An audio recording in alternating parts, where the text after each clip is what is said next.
Hello नमस्कार दोस्तों। I hope आप सभी बहुत अच्छे होंगे। आप सभी की तैयारी काफ़ी शानदार तरीके से चल रही है। आज हम लोग करने वाले हैं PYQ सीरीज जो है, ये PYQ सीरीज का नेक्स्ट पार्ट कर रहे हैं।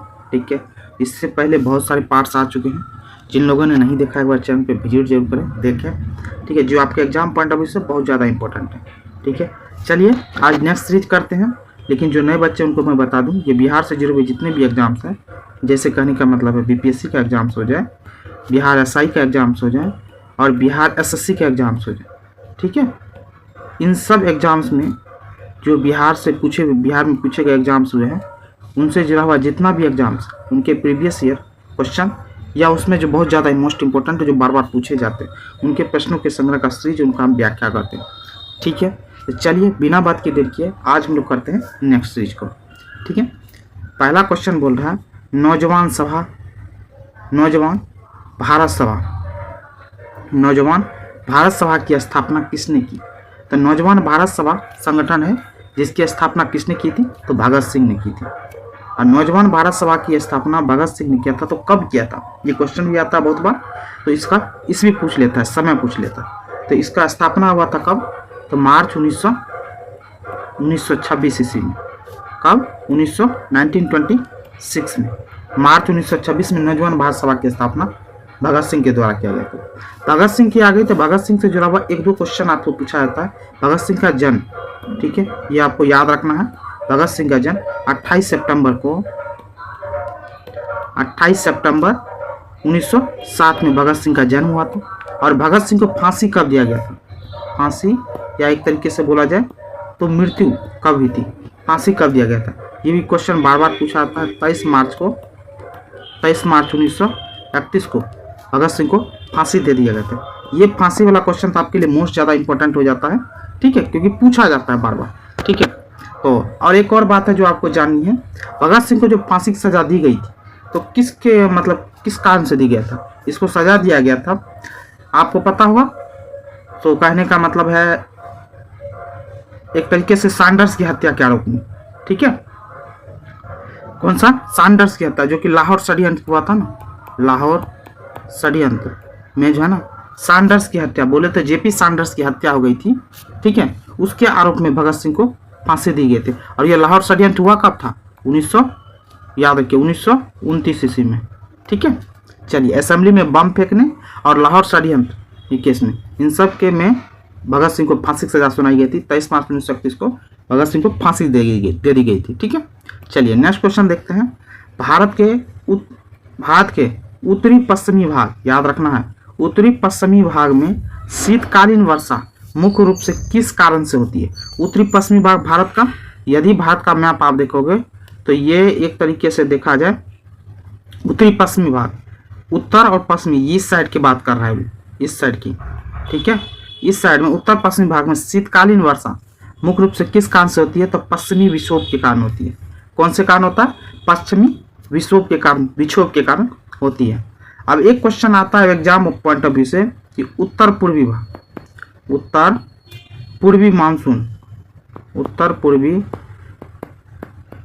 मानसून, ये भी क्वेश्चन आता है मानसून को लेकर के कि उत्तर पूर्वी मानसून की वजह से किन किन क्षेत्रों में बरसात आती है। तो याद रखिएगा, तमिलनाडु, तेलंगाना, कर्नाटका में, केरल में। ठीक है, तो ये बात जरूर याद रखना, कहाँ पे, तमिलनाडु, तेलंगाना, कर्नाटका और केरल में, ये उत्तर पूर्वी मानसून की वजह से बरसात होती है इन क्षेत्रों में। ठीक है, ये क्वेश्चन जो है बार बार पूछे जाते हैं। कभी ये उत्तर पश्चिमी को लेकर के पूछ देगा आपको क्वेश्चन, उत्तर पश्चिमी भाग में शीतकालीन वर्षा का मुख्य कारण, कहीं पूछ देगा उत्तर पूर्वी में मानसून के कारण जो वर्षा होती है जिन क्षेत्रों में, आपको याद रखना, तमिलनाडु, कर्नाटका, तेलंगाना। ठीक है, तो ये चीज केरला, इन सब क्षेत्रों में होती है। चलिए नेक्स्ट क्वेश्चन देखते हैं अपने लोग।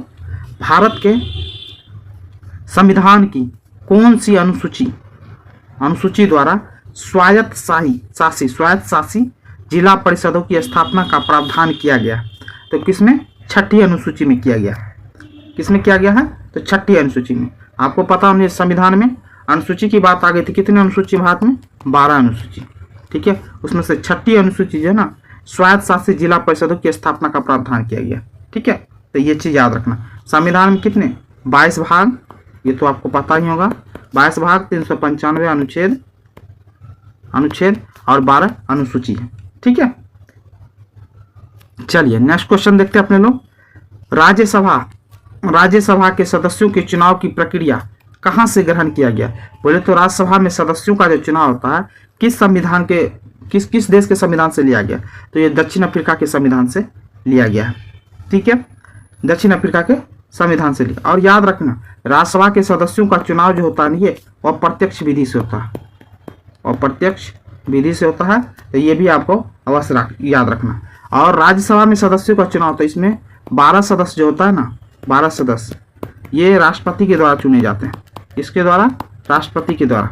और किन किन क्षेत्र से लिया जाता है? 12 क्षेत्र उन क्षेत्रों से लिया जाता है जैसे कला के क्षेत्र में जो बहुत ज़्यादा काम कर चुका है देश के लिए, कला के क्षेत्र में हो सकता है, साहित्य के क्षेत्र में हो सकता है, कला के क्षेत्र में, साहित्य के क्षेत्र में, विज्ञान के क्षेत्र में,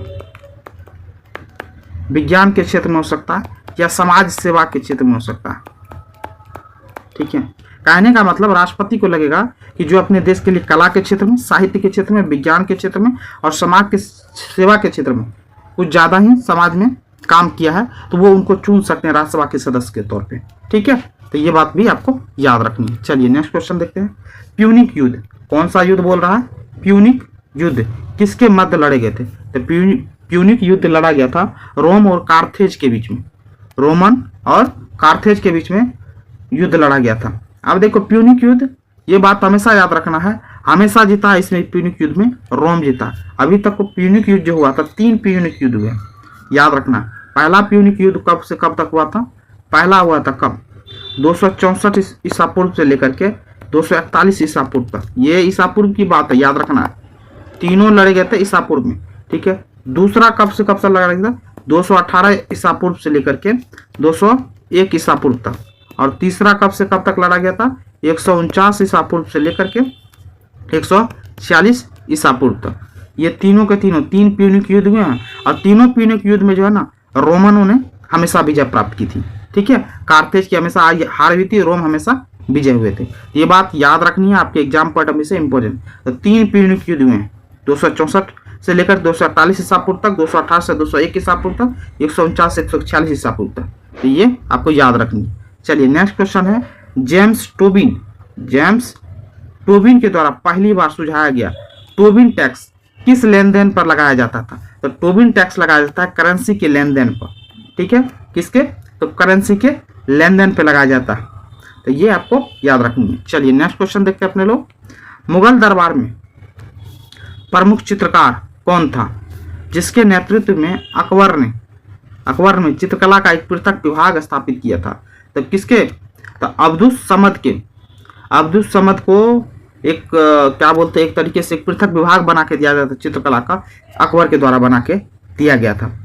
ठीक है, तो ये चीज आपको याद रखनी है। अब्दुस समद, ये बहुत बार क्वेश्चन पूछा गया है। ठीक है, लेकिन हमेशा लोग चित्रकला से सोचते हैं तो जहांगीर का नाम डाल देते हैं। ठीक है, चित्रकला और पेंटिंग के स्वर्णयुग का दौर बोला जाता है जहांगीर के शासनकाल को। ठीक है, लेकिन एक्चुअल में बात बोला जाए तो पृथक विभाग बनाया था कौन? अब्दुस समद की अध्यक्षता में अकबर के टाइम पीरियड में। ठीक है, चलिए नेक्स्ट क्वेश्चन देखते हैं। कृषि का काटो और जलाओ क्या बोलता है? काटो और जलाओ प्रतिरूप भारत के किस प्रदेश में प्रचलित है? तो उत्तर पूर्वी राज्य प्रदेश। कहने का मतलब उत्तर पूर्वी कौन सा हुआ? यदि एक तरीके से देखा जाए तो ये वाला पार्ट जो होता है ना भारत का, ये उत्तर पूर्वी भारत है। कहने का मतलब है ये 7 सिस्टर्स वाला पार्ट जो होता है ना, अधिकतर इन क्षेत्रों में क्या होता है ना, काटो और जलाओ प्रतिरूप से बोलते, काटो और जलाओ प्रतिरूप भारत में प्रचलित है, काटो और जलाओ कृषि का। अब इसमें एक बात जानने वाली बात है, काटो और जलाओ जो किया जाता है किस लिए किया जाता है? किसानों के द्वारा। समझने वाली बात है ये काटो और जलाओ। ये एक्चुअली क्या होता है? मिट्टी की उर्वरता को प्राप्त करने के लिए। क्वेश्चन पूछ सकता है ये, किसान करते क्यों है? तो मिट्टी की उर्वरता को पुनः प्राप्त करने के लिए, उर्वरता को पुनः प्राप्त करने के लिए ये जलाते हैं। ठीक है, चलिए नेक्स्ट क्वेश्चन देखते हैं। संस्कृति और शिक्षा का अधिकार किस अनुच्छेद में वर्णित है? तो संस्कृति का अनुच्छेद 29, शिक्षा का अधिकार अनुच्छेद 30 में वर्णित है। ठीक है, चलिए नेक्स्ट क्वेश्चन। किसने रैयतवाड़ी रैयतवाड़ी बंदोबस्त आरंभ किया। तो रैयतवाड़ी बंदोबस्त आरंभ किया था कौन? Thomas Munro. अब यहाँ देखिए ये जमींदारी प्रथा से जुड़ा हुआ है, ठीक है। तो तीन जमींदारी प्रथा जो आपके एग्जाम पॉइंट ऑफ व्यू से बहुत ज्यादा इंपॉर्टेंट है, तो याद रखिए। ये जमींदारी प्रथा में एक आपने सुनेंगे अस्थाई बंदोबस्त, अस्थाई बंदोबस्त, अस्थाई बंदोबस्त का नाम सुने होंगे, ठीक है। ये लॉर्ड कॉर्नवालिस ने शुरू किया था। किसने? लॉर्ड कॉर्नवालिस, कॉर्नवालिस ने शुरू किया था इसको, अस्थाई बंदोबस्त को। कब शुरू किया गया था ये बात भी याद रखना है। तो कब शुरू किया गया था? 1793 ईस्वी में लॉर्ड कॉर्नवालिस ने शुरू किया था, ठीक है। दूसरा कॉर्नवालिस, दूसरा आप सुनते होंगे रैयतवाड़ी। ये रैयतवाड़ी तो है, ये थॉमस मुनरो। दूसरा कौन सा? ये रैयतवाड़ी, थॉमस मुनरो। ये कब किया था? ये थॉमस मुनरो ने किया था। इसको भी आपको याद रखना, 1819 से लेकर के 1826 तक चला था। 1819 1826 में ये रैयतवाड़ी व्यवस्था चली थी, ठीक है। आप 1819 याद रख लेना, ठीक है। 1800 रैयतवाड़ी कौन? Thomas Munro. और एक तीसरा था कौन सा? तीसरा आपको महालवाड़ी व्यवस्था। कौन सा? महालवाड़ी व्यवस्था बंदोबस्त। महालवाड़ी बंदोबस्त ये किसने? हॉल्ट मैकेंजी ने शुरू किया था। किसने? मैकेंजी, ठीक है। और कब शुरू किया था? 1822 ईस्वी में, ठीक है। ये आपके लिए जानना जरूरी है। ये जमींदारी प्रथा है जो अंग्रेजी शासनकाल में, ब्रिटिश शासनकाल में भारत में चलती थी। एक अस्थाई बंदोबस्त चलता जिसका लॉर्ड कॉर्नवालिस ने स्टार्ट किया था 1793 ईस्वी में। दूसरा आप रैयतवाड़ी ऑलरेडी आपको बता चुके हैं 1819 में थॉमस मुनरो ने।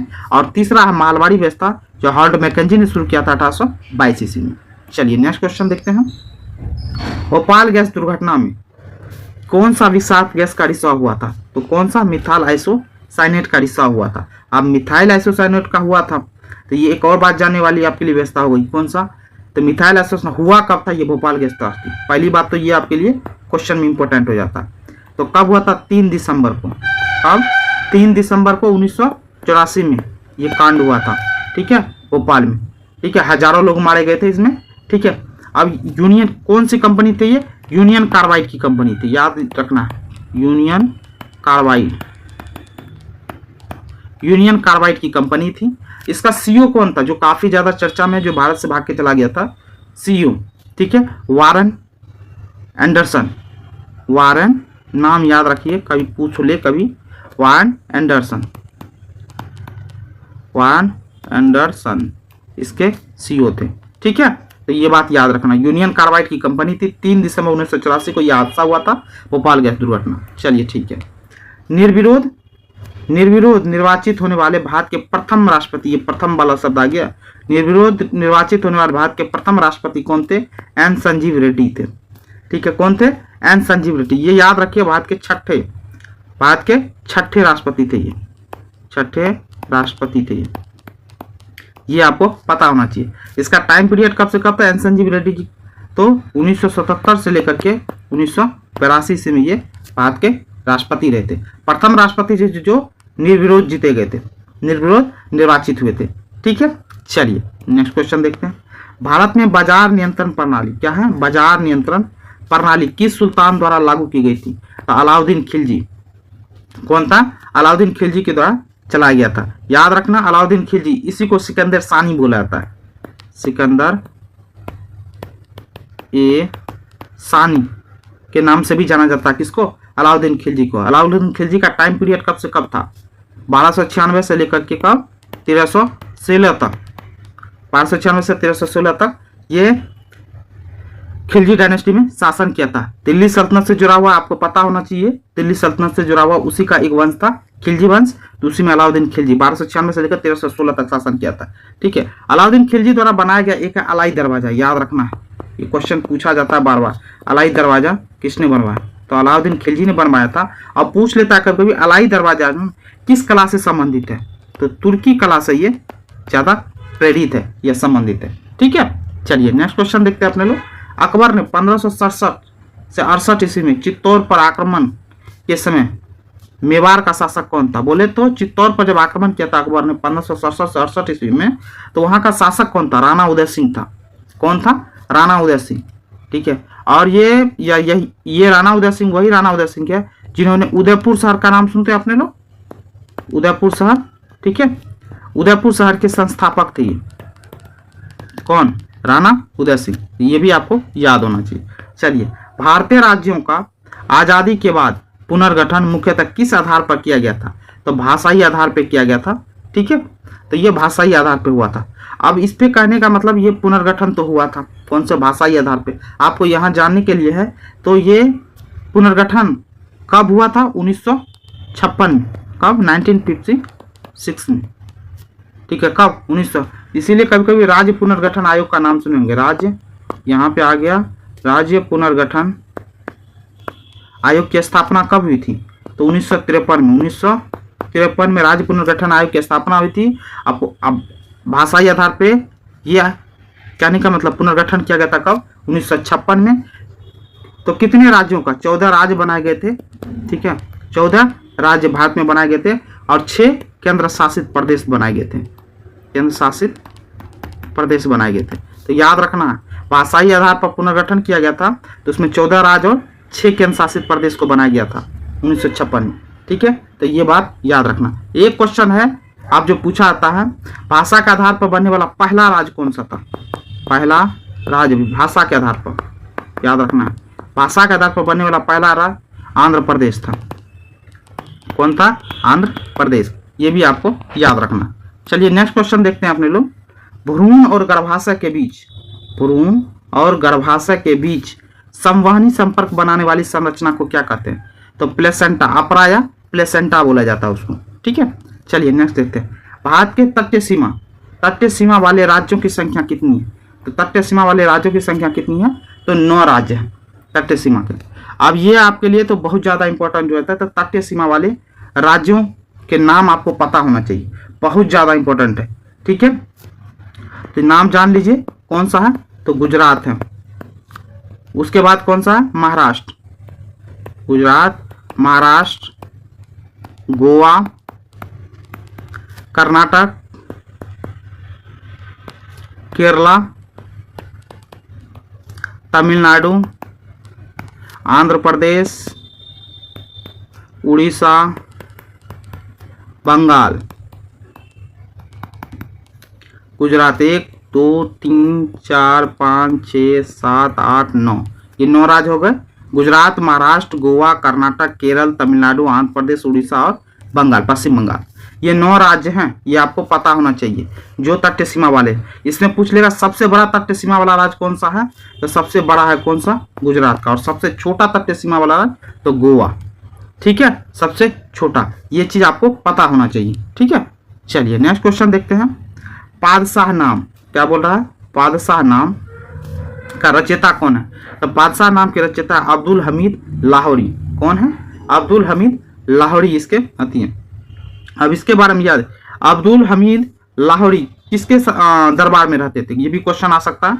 अब्दुल हमीद लाहौरी थे किसके दरबार में? तो याद रखना, शाहजहां के दरबार में रहते थे। ये शाहजहां के दरबार में रहते थे। कौन? अब्दुल हमीद लाहौरी, जिसकी रचना कौन सा है? पादशाह नाम, ठीक है। चलिए नेक्स्ट क्वेश्चन। भारत में कौन सी नदी ज्वारनदमुख बनाती है? तो कौन सी? तापी नदी है। अब कहने का मतलब तापी है, ज्वारनदमुख इसी को बोलते हैं अपने लोग एस्चुरी। क्या बोलते हैं? एस्चुरी बोलते हैं, एस्चुरी बनाती है। तो तापी नदी है। तो तापी ही नदी नहीं है, और भी भारत की बहुत सारी नदियां जो आपको पता होना चाहिए। भारत का ये वाला पार्ट देख लीजिए, जो ये वाला पार्ट है नर्मदा, तापी, याद रखिएगा, नर्मदा, तापी, मांडोवी नदी, ठीक है, जुआरी नदी, ठीक है, और पेरियार नदी। यहां पे लिख देते हैं आपको हम, नर्मदा, तापी, मांडवी, जुआरी और कौन सा? पेरियार। ये नदियां जो है ना, जो कि अरब सागर में आके मिलती है, ठीक है, अरब सागर, ये सब के सब एस्चुरी बनाती है, ठीक है। और ये साइड जो गिरती है ना, कहने भारत के पूर्वी तटे में यहाँ पे जैसे कहने का मतलब है, आप जान लो, गंगा, ब्रह्मपुत्र, कृष्णा, कावेरी, कृष्णा, गोदावरी, ठीक है, ये सब नदियां क्या बनाती है? डेल्टा बनाती है।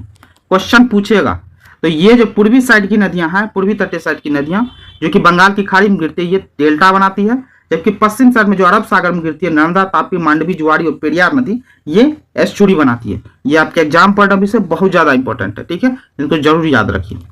चलिए नेक्स्ट क्वेश्चन है, केबुल लामजाओ राष्ट्रीय उद्यान कहाँ स्थित है? तो केबुल लामजाओ राष्ट्रीय उद्यान कहाँ पे है? तो मणिपुर में। कहाँ पे है? मणिपुर में। अब एक बात जानने वाली है, केबुल लामजाओ जो है ना आपकी, केबुल लामजाओ ये भारत की प्रथम जो है ना ये तैरता हुआ राष्ट्रीय उद्यान है। कौन सा? तैरता हुआ राष्ट्रीय उद्यान पूछ लेगा, राष्ट्रीय उद्यान है ये। कौन सा? केबुल लामजाओ राष्ट्रीय उद्यान, ठीक है। तो इस चीज को जरूर याद रखें। दूसरा बात है, मणिपुर में एक और राष्ट्रीय उद्यान है जो आपको जानना है, सिरोही राष्ट्रीय उद्यान। कौन सा? सिरोही राष्ट्रीय उद्यान, ठीक है, राष्ट्रीय उद्यान। ये आपको पूछ सकता है, केबुल लामजाओ और सिरोही राष्ट्रीय उद्यान, ये दोनों को दोनों कहाँ पे हैं? तो मणिपुर में। चलिए नेक्स्ट क्वेश्चन देखते हैं, भारत का कौन सा राज्य नौका दौड़ के लिए प्रसिद्ध है? तो नौका दौड़ के लिए कौन प्रसिद्ध है? तो केरल राज्य प्रसिद्ध है नौका दौड़ के लिए, ठीक है। तो याद रखिएगा, ये इसको बोला क्या जाता है? वल्लम काली के नाम से जाना जाता है, वल्लम काली के नाम से जाना जाता है इस दौड़ को, ठीक है। ये अधिक कहने का मतलब एक तरीका से समझिए तो ओणम का त्योहार जो होता है ना, ओणम के त्योहार पे, ओणम का त्योहार होता है ना, उस पर खेला जाता है ये नौका दौड़ प्रतियोगिता। तो ये याद रखना कहाँ पे है? केरल में। चलिए नेक्स्ट क्वेश्चन, आत्मीय सभा। ये आत्मीय सभा की स्थापना किसने की? तो आत्मीय सभा की स्थापना कौन किए थे? तो राजा राम मोहन राय, ठीक है। और ये राजा राम मोहन राय ही हैं जिनको भारतीय पुनर्जागरण का दूत बोला जाता है, भारतीय पुनर्जागरण का अग्रदूत बोला जाता है। ये बात आपके एग्जाम पर है, या इसको एग्जाम पॉइंट से इंपॉर्टेंट है। दूसरा बात यानी तो इसको आधुनिक भारत का जनक भी बोला जाता है। समझिए बात को, ये सती प्रथा को खत्म करने में इनका बहुत बड़ा रोल है, सती प्रथा को खत्म करने में इनका बहुत बड़ा योगदान है। किसका? राजा राम मोहन राय का, ठीक है। और दूसरी बात, जब जाते जाते आत्मीय सभा की स्थापना कभी थी, ये पूछ सकता है। तो 1815 ईस्वी में आत्मीय सभा की स्थापना किए थे ये, ठीक है। तो ये बात आपको याद रखनी है, ठीक है। चलिए एक है ब्रह्म समाज की स्थापना भी किए थे इन्होंने, ठीक है। ये कब किए थे? 1828 ईस्वी में, ठीक है। ये भी आपको जानना जरूरी है। चलिए नेक्स्ट क्वेश्चन देखते हैं अपने लोग, गुप्त शासकों में से अश्वमेध यज्ञ संपादित किया था। तो कहने का मतलब अश्वमेध यज्ञ किस गुप्त शासक ने किया था? तो समुद्रगुप्त ने किया था, ठीक है। ये समुद्रगुप्त गुप्त वंश का सबसे ज्यादा प्रसिद्ध शासकों में से एक है, जिसे इसे भारत का नेपोलियन भी बोला जाता है, भारत का नेपोलियन भी बोला जाता है। और ये बोला कौन था भारत का नेपोलियन समुद्रगुप्त को? तो याद रखना, वी स्मिथ ने, क्वेश्चन पूछ लेता, वी स्मिथ ने बोला था, ठीक है। किसको? समुद्रगुप्त को भारत का नेपोलियन बोला था। और समुद्रगुप्त किसका पुत्र था? ये बात आपको चंद्रगुप्त प्रथम का बेटा था। और समुद्रगुप्त का बेटा का नाम क्या था? ये देखिए बड़ी कंफ्यूजन होता है। चंद्रगुप्त प्रथम का बेटा था, और समुद्रगुप्त का बेटा कौन था? चंद्रगुप्त द्वितीय इसका बेटा था समुद्रगुप्त, और खुद किसका बेटा था? ये चंद्रगुप्त प्रथम का। काफी सारा कंफ्यूजन होता है, इस चीज को याद रखिए। गुप्त वंश का संस्थापक कौन था? तो ये श्रीगुप्त था, ठीक है। चलिए नेक्स्ट क्वेश्चन देखते हैं अपने लोग, उपयुक्त आवृत्ति का प्रकाश जब किसी धातु पृष्ठ पर डाला जाता है तो इलेक्ट्रॉनिक का उत्सर्जन होता है। इस प्रक्रिया को क्या कहते हैं? इस प्रक्रिया को बोला जाता है प्रकाश विद्युत उत्सर्जन बोला जाता है, ठीक है। और ये आज का लास्ट क्वेश्चन है, शिक्षित व्यक्तियों का विकासशील देशों से विकसित देशों की ओर पलायन क्या कहलाता है? प्रतिभा पलायन बोला जाता है। आपने भी सुना होगा, न्यूज में काफी बहुत सारे भारत के करोड़पति जो होते हैं बिजनेसमैन आदमी, ये समय के साथ क्या होते हैं? अपने देश छोड़ करके दूसरे देश में पलायन कर जाते हैं। बहुत सारे भारतीय सुने होंगे अमेरिका में विभिन्न कंपनियों के सीईओ बन गए। कहने का मतलब यहाँ से जब कोई प्रतिभा किसी विकासशील देश से किसी विकसित देश में छोड़ करके जाके बस जाते हैं तो उसको प्रतिभा पलायन बोलते हैं, ठीक है। चलिए ये आज का टॉप 25 प्रश्नों का संग्रह था जिसका विश्लेषण हमने किया। आई होप ये विश्लेषण आपको पसंद आया होगा। पसंद आया तो प्लीज करके चैनल को लाइक एंड सब्सक्राइब जरूर करें। Thank you so much.